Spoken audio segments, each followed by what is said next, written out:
The orbital station Nexus 7 hummed with the constant thrum of 1,000 different species going about their business. In the lower market district, where the lighting flickered between amber and sickly green, Jiggy moved through the crowd with practiced ease. She wasn't particularly tall for a human, but her presence had a weight to it, something in the way she carried herself, the slight hitch in her gait from an old injury, the scars that traced up her neck and disappeared into her cropped hair. Behind her, struggling to keep up, was Alex.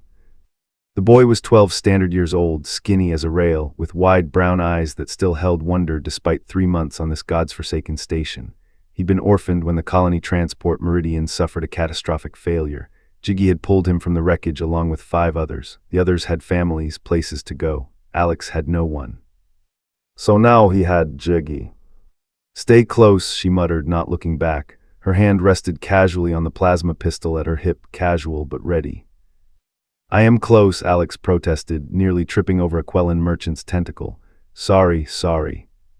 The Quellan burbled something irritated but moved on. Jiggy allowed herself the ghost of a smile. The kid was learning, at least. 3 months ago he would have frozen up entirely. They were heading to Dock 23, where Jiggy had secured them passage on a freighter heading rimward. It wasn't much, but it was away from here, away from the consortium patrols that had been sniffing around asking questions about unlicensed human operatives. That's when she felt it, that prickle at the back of her neck that had kept her alive through 2 wars and a dozen scrapes that should have killed her. They were being followed. Jiggy's eyes flicked to a polished metal storefront, catching the reflection. 3 figures moving with too much purpose through the crowd. Kreth, she recognized the armor, the way they moved in formation. Mercenaries and expensive ones. "Alex," she said quietly, "when I say run, you run straight for Dock 23. Don't stop, don't look back. The captain's name is Velshan. You tell him Jiggy sent you and you don't come out until you hear my voice. Understand?" The boy's eyes went wide, but... "Understand. Yes, ma'am. Smart kid." Jiggy led them into a narrower corridor, away from the main market. The Kreth followed. She'd known they would. This was the moment of truth. Were they after her specifically, or just opportunistic slavers looking for easy prey?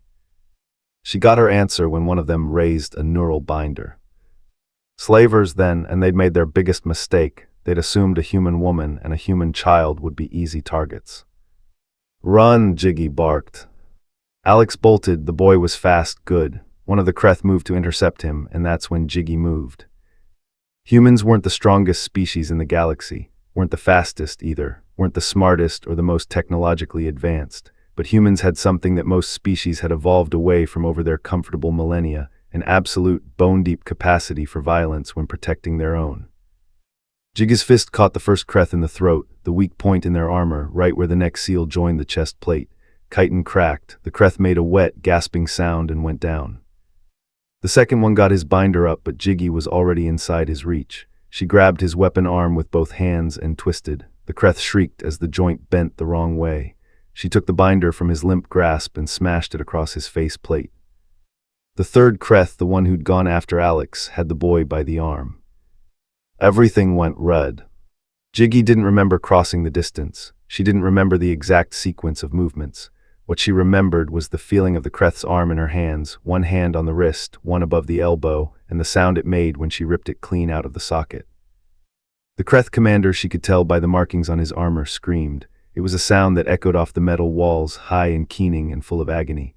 Blue blood sprayed across the corridor. The severed arm, still sparking with bioelectric nerves, twitched in Jiggy's hand before she dropped it.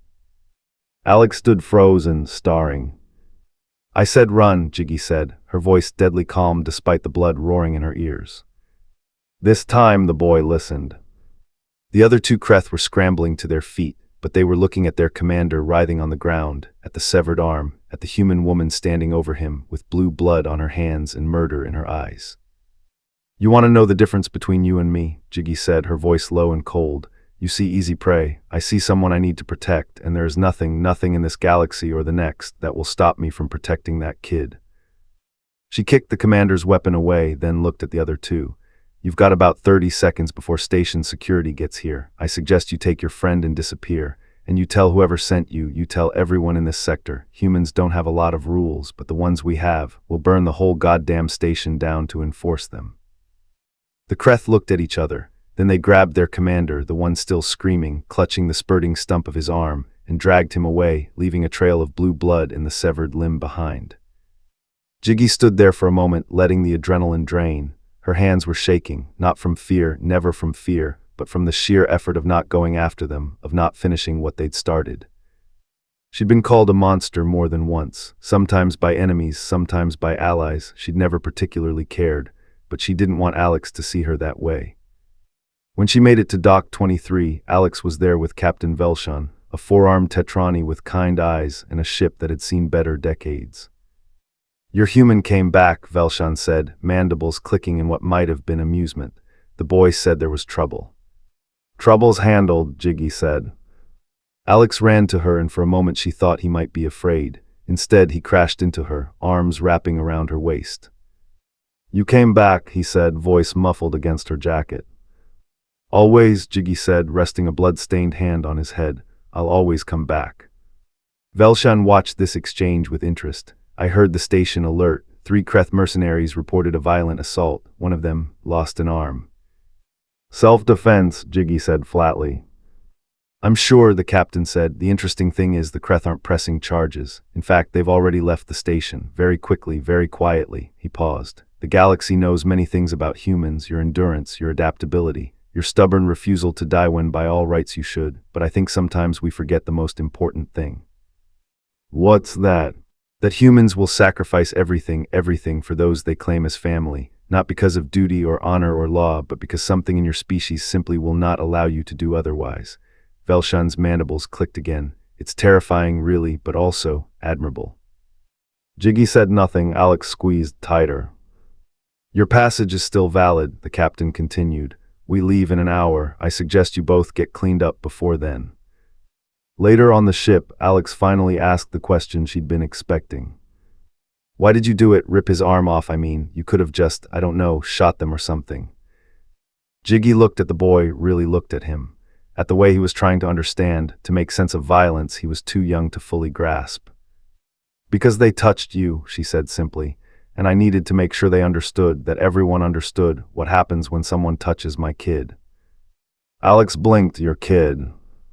Jiggy felt something in her chest tighten. She'd never said it out loud before. "Yeah," she said quietly, "my kid, if that's okay with you." Alex smiled then, bright and genuine despite everything. "Yeah, that's okay." And Jiggy realized that maybe she wasn't a monster after all. Or maybe she was, but it didn't matter, because monsters could protect people too. Maybe that's what humanity brought to the galaxy, the understanding that sometimes you needed monsters on your side. Outside the viewport, Nexus 7 grew smaller, just another station in an endless sea of stars. Somewhere on that station, a Kreth commander was learning to function with one arm and spreading the word, "Don't touch the humans young." It was a lesson the galaxy would do well to remember.